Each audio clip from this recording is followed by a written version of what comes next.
Okay, so I assigned you 4A, but we really didn't do any of the problems in 4A. And now 4A it's an older book, and it's basically a simultaneous equations. There's two parts of 4A. It's you know how does the discriminant describe the parabola? But what my main focus of 4A, which really isn't the course anymore, is this simultaneous equations. Now I'm gonna go over it. I'm just gonna put this video up, and you don't have to do these problems. You can just watch it if you want, just extra more algebra. The idea is we did in 10th grade. You did systems of equations. You did you solved problems like 2x plus 3y equals 9 and 3x minus 7y equals 11. You discussed this last year. So it's linear and linear, two equations, two unknowns. But this year, in the course, I mean, it's not really, it might show up, but probably not.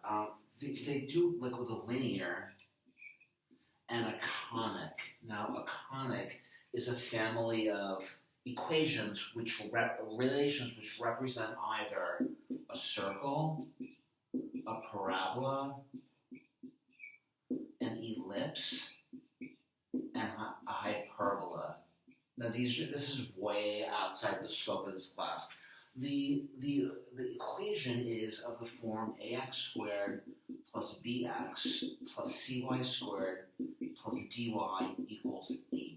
As I said, the only thing we do in here is the parabola, where there's no y squared. So this is a parabola, circle, ellipse, and then when c is negative, we have this hyperbola. Maybe you could do your exploration on this anyway.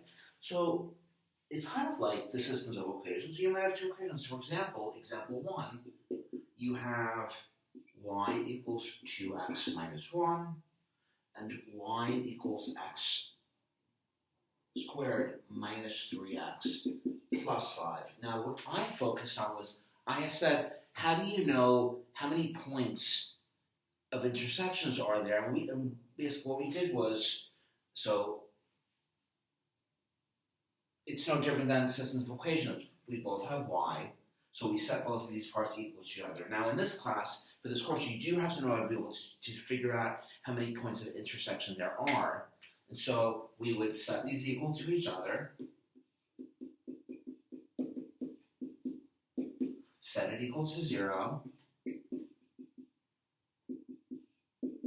Now at this point, you'd find the discriminant, and you would say, oh, you know what, Mr. Rao, the discriminant is what? It's 25 minus 24, which is 1. That's greater than 0, so there's 2 points of intersection.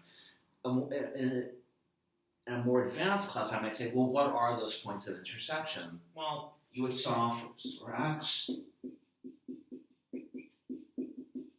find the two values, and then you would plug it in back to the line. So you'd have y equals 2 times 3 minus 1. So the first point would be 3, 5. And you would plug the 2 into the linear. So you'd have y equals 2 times 2 minus 1, or 3, giving you the point 2, 3. And you could check in Desmos or in your calculator. You can see that you have a parabola that looks something like the parabola looks something like this, and the line looks something like this. And so you have the point 2, 3, and you have the point 3, 5. Right? That's a basic one. Once again, when both are set equal to y, set them equal to each other, you're going to have a quadratic equation, set it equal to 0. Use the discriminant to tell you how many points, that's how many intersection points there are. But then a more advanced class might ask you to actually find the intersection points. As I said, please know how to do this on your GEC. Now, a more advanced problem gives you. No, we're going to do let's take a look at a more advanced problem. I'm going to erase this because I want the whole board. So a more advanced problem. Excuse me. Is in the book, it's 3a, and it's 2aii. And they give you two equations. They give you a line and some other weird-looking equation. That's actually a parabola rotated. I think it's like 45 degrees. You can actually type this in decimals. You have a little. This is absolutely way outside the scope of the class, but we can still do this. It's just a little algebra trickery. So you're given a linear, and to the right, we're going to write the other equation, which is y squared plus 2xy plus 9 equals 0. So I have these two equations. Well, if you recall, the substitution method last year was to isolate one of the variables and substitute it into the second equation. So I see that I can easily make x the subject of my equation. So I'm going to say x equals 3 minus 2y. Okay. Then what you're going to do is you're going to take this 3 minus 2y and stick it in the x. Stick it in the x. So you now have the new equation, y squared plus 2, 3 minus 2y, y, plus 9 equals 0. Now you have one equation, one unknown, and it's a quadratic, and you're expert in solving quadratics. So let's figure this out. Y squared, 2 times 3 times y, 2 times negative 2y times y. Okay, let's clean this up a little bit. Well, y squared minus 4y, y squared minus 4y squared is negative 3y squared plus 6y plus 9 equals 0. I'm just solving the equation, so I'm going to divide everything by that negative 3 because I don't want a negative in front of a quadratic.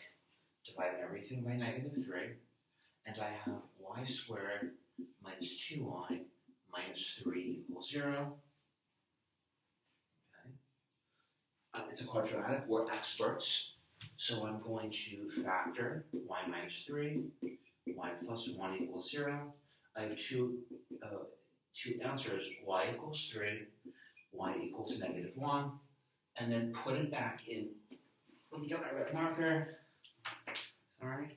And then the question is, they might say how many places does it intersect? You can see it's 2, but you can look by the equation that there's going to be 2. And then you can plug it back in to find the x values. I'm going to keep the red. I'm going to bring my Pantera because I'm a little lazy right now. So let's see. Y is 3, so x is equal to 3 minus 2 times 3, which is negative 3. So the first point is negative 3, 3. And the other point is y equals 1. So let's plug that in. X equals 3 minus 2 times negative 1, which is 5. So the second point is 5, negative 1. It looks a little confusing, but it's just a lot of algebra and arithmetic. And I would verify this in decimals, or you can actually do that or the GDC, but definitely in decimals, and these are the answers. So once again, this is 4A. This is all these problems in 4A that it's not really in the course anymore, but it can't hurt to practice your algebra.